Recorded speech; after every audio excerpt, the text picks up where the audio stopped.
मित्रांनो, शेळी पालन करत असाल, मेंढी पालन करत असाल तर नक्की ही चाटणवीट अशा प्रकारची चाटणवीट आपल्या फार्म मध्ये नक्की बांधा. फार त्याच्यासाठी खर्च येत नाही, परंतु हे जनावरांना मिनरल्स मिळण्यासाठी आणि त्यांच्या आरोग्यासाठी फार गरजेचे आहे. त्याच्या शरीरामध्ये आपण जे खाद्य टाकतोय त्याच्यामधून त्याच्या क्षारांची जी कमतरता आहे शरीराची ते अशा पद्धतीने भागवतात.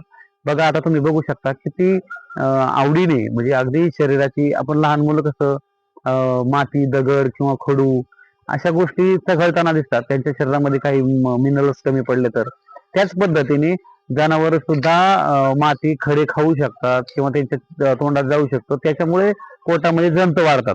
मग ह्या गोष्टी होऊ नयेत म्हणून आपण जर अशी चाटणवीट बांधली तर त्याचा 100% चांगला परिणाम तुमच्या फार्म मध्ये दिसेल आणि जनावरांमध्ये जे पोटामध्ये जंत होतात त्याचं सुद्धा प्रमाण तुम्हाला कमी झालेलं दिसेल. मित्रांनो, असेच नवनवीन व्हिडिओ पाहण्यासाठी आपल्या चॅनलला सबस्क्राईब करायला विसरू नका. माहिती शेवटपर्यंत पाहिल्याबद्दल मनपूर्वक धन्यवाद. जय जवान, जय किसान.